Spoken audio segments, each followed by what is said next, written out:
Selamat pagi Bapak Ibu, Saudara-saudariku yang terkasih dalam nama Tuhan kita Yesus Kristus. Kita bertemu kembali dalam sapaan renungan harian pada hari ini. Mari kita berdoa.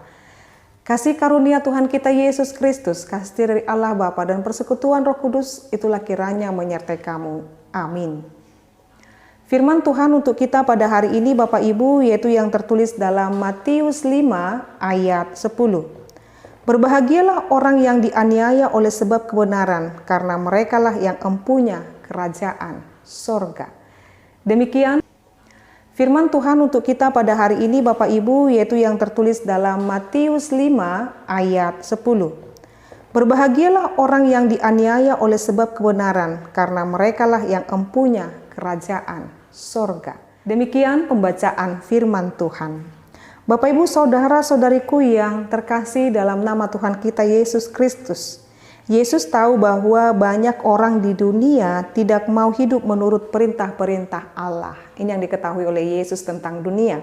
Dia tahu bahwa banyak orang tidak turut pada perintah-perintah Allah, sehingga mereka membenci juga orang yang taat kepada Tuhan. Jadi orang-orang yang tidak mau hidup dalam perintah Tuhan, sekaligus juga mereka membenci orang-orang yang taat kepada Tuhan. Jikalau dalam dunia berada dua macam orang yang dasarnya begitu bertentangan, yaitu orang yang ingin akan kedatangan kerajaan Allah dan orang yang tidak ingin akan kedatangan kerajaan Allah, atau orang yang mau taat kepada Kristus dan orang yang tidak mau taat kepada Kristus, maka tak dapat tidak akan muncul beberapa konflik dan bentrokan. Ini Bapak Ibu, jadi penyebab konflik, penyebab bentrokan yang terjadi adalah munculnya dua sifat yang bertentangan, yaitu dengan rindunya mereka akan kedatangan Tuhan Yesus Kristus kedua kali dan tidak, atau orang yang mau taat kepada Kristus dan orang yang tidak mau taat kepada Kristus. Jadi dua hal yang bertentangan inilah yang sering membuat ada konflik dan pertentangan Bapak Ibu. Jadi Yesus cukup realistis dan juga cukup jujur dan terbuka, sehingga ia tidak menyembunyikan hal itu. Ini diungkapkan oleh Tuhan Yesus. Jadi jikalau ada orang yang taat kepada Kristus dan ada dalam komunitas itu juga ada yang tidak taat kepada Yesus Kristus, nah di sanalah pintu konflik dan pertentangan terjadi. Dan Yesus juga menyadari realitas ini Bapak Ibu, dan mengatakan, berbahagialah orang yang dianiaya oleh sebab kebenaran, yaitu oleh sebab menuruti hukum-hukum Allah. Jadi orang oleh sebab kebenaran maksudnya adalah karena dia taat, karena dia patuh kepada Yesus Kristus, sehingga dia dianiaya, maka dia berbahagia, kata Yesus Kristus. Karena merekalah yang mempunyai kerajaan sorga. Sudah dipastikan Bapak Ibu, siapa yang bertahan terus di dalam kesetiaan kepada Yesus Kristus, sekalipun dia dianiaya. Salah satu contohnya, ketika kepadanya diberikan fitnah atau diberikan hal-hal yang tidak baik, atau difitnahkan yang tidak baik, atau bahkan berusaha merusak reputasi seseorang, menghancurkan karakter seseorang Bapak Ibu, itu adalah perbuatan yang tidak baik untuk menghancurkan seseorang karena dia hidup dalam kebenaran Allah. Firman Tuhan menegaskan, tetaplah di dalam kebenaran itu.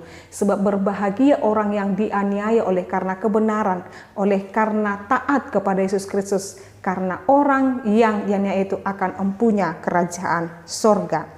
Jadi orang yang dianiaya karena ketaatannya kepada Tuhan boleh merasa terhibur, sebab hal yang paling penting tidak dapat dirampas daripada mereka. Ini dia Bapak Ibu, ini yang membuat kita harus setia, ini yang harus membuat kita terus hidup berkenan di hadapan Tuhan, sekalipun banyak orang-orang tidak menginginkan atau banyak orang yang menyepelekan kita. Jadi setelah hari penghakiman, mereka boleh masuk kerajaan Allah. Seperti dikatakan dalam nyanyian karangan daripada Luther, Bapak Reformasi Gereja, baik harta dan benda dan tubuh fana kau ambil, seteru tak ada untungmu, teguhlah kota Allah. Jadi oleh karena itu Bapak Ibu saudara-saudariku, saat ini firman ini menegaskan kepada kita supaya kita senantiasa setia dan tetap percaya ketika kita diperhadapkan dengan orang yang tidak taat kepada kebenaran firman Tuhan, jangan terkontaminasi dengan itu. Tetaplah meneguhkan imanmu, tetaplah yakin dan percaya. Dia akan terus memberkati, dia akan terus menyertai, dan ingat kerajaan sorga milik daripada orang-orang yang setia dan taat kepadanya saja. Teruslah berjuang sekalipun sulit dan menyakitkan, tetapi Yesus selalu menyertai kita. Amin, kita berdoa. Terima kasih ya Allah Bapa kami, firman-Mu yang menguatkan hati kami untuk terus melakukan kebenaran, sekalipun Tuhan kami teraniaya, sekalipun kami mengalami tekanan-tekanan, tetapi kami yakin dan percaya Bapa, kami boleh dikuatkan oleh firman Tuhan.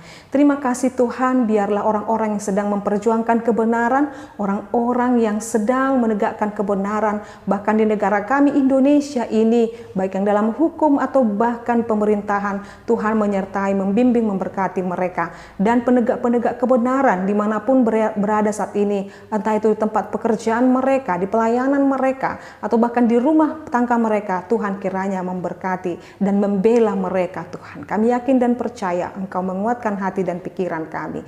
Terima kasih ya Allah Bapa kami berdoa buat bangsa dan negara kami ini, biarlah damai dan sejahtera. Dalam nama Yesus Kristus dan pimpinan Roh Kudus kami berdoa dan mengucap syukur. Anugerah daripada Tuhan kita Yesus Kristus, kasih dari Allah Bapa dan persekutuan Roh Kudus, itulah kiranya menyertai dan memberkatimu sekarang sampai selama-lamanya. Amin. Selamat pagi Bapak Ibu, saudara-saudariku, Tuhan Yesus memberkati. Shalom.